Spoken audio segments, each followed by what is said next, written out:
That's right. Professor Keith Ward, he's a professor at Oxford. He's Britain's probably most senior Christian theologian and a philosopher. When I asked him, for the sake of everyone else, Britain's leading Christian theologian, what do you think? Do you think Muhammad is an authentic prophet of God? And he said yes, and explained that why. That wasn't news to me, or that was perhaps news to a lot of other people. But I then went on to ask him a follow-on question, which I hadn't prepared, because it just suddenly occurred to me to ask him, what about his colleagues, his Christian theologian colleagues and philosopher colleagues?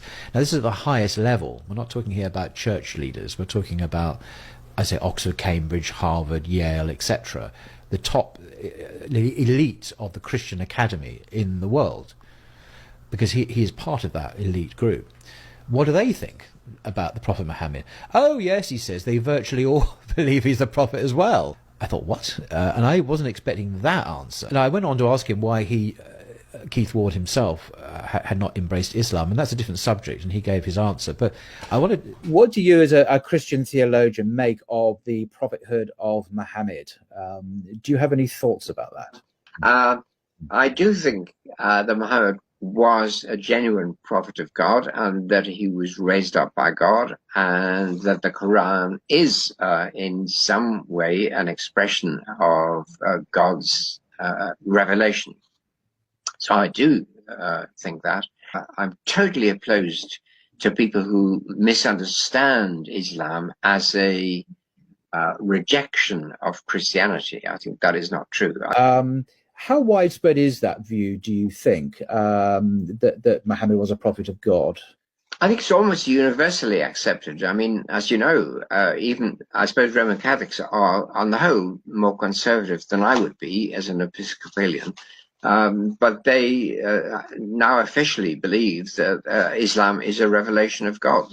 And that's Vatican II, an official declaration.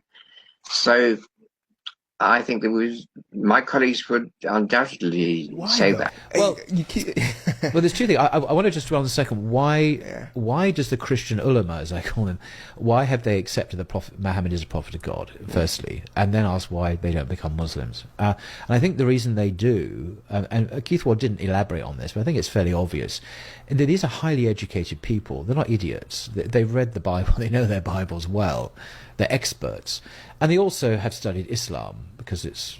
And so, if you've got to know Moses of the Bible, if you've got to know the prophets, and you believe that God has sent prophets, and then you come across another prophet from the same region of the world who teaches the same message, who is clearly an extraordinary human being, what's not to accept? Why would you not accept that he's a prophet? Yeah, I mean, it's a no-brainer, really.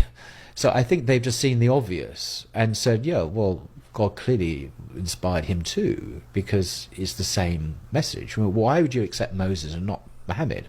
Peace be upon them both. They're pretty much the same. The Quran even suggests that. They are very similar. So I think that's why. Now, the average Christian, of course, is often, not average, but many Christians who are not scholars don't know that. They don't know anything about Islam. And they don't really know about their Bibles. Most Christians have not read their Bibles from cover to cover, by the way. They've not, I mean, everything. They've not gone from Genesis to Revelation. I would say 90% of Christians have not read their Bibles. It's a good exercise to do, actually, if you're interested. Very revealing.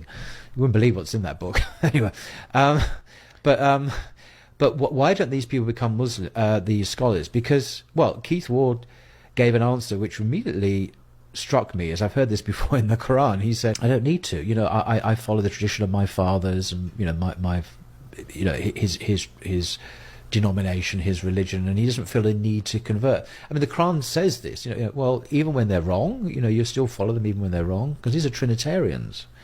So he didn't feel a need to convert, but I didn't find that very compelling. But that's him. But it's between him and God.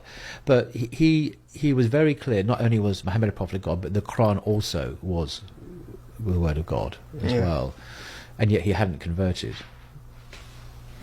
How about why then do Christian scholars not give more reverence to Islam, or at least try to teach their people to be, I don't know, kind? Well, Keith, I think they tried to, but Keith Ward said that Christians in general don't listen to Christian theologians. They don't listen to them. He complained about that on camera. They just don't pay them any attention. Yeah. They just ignore them.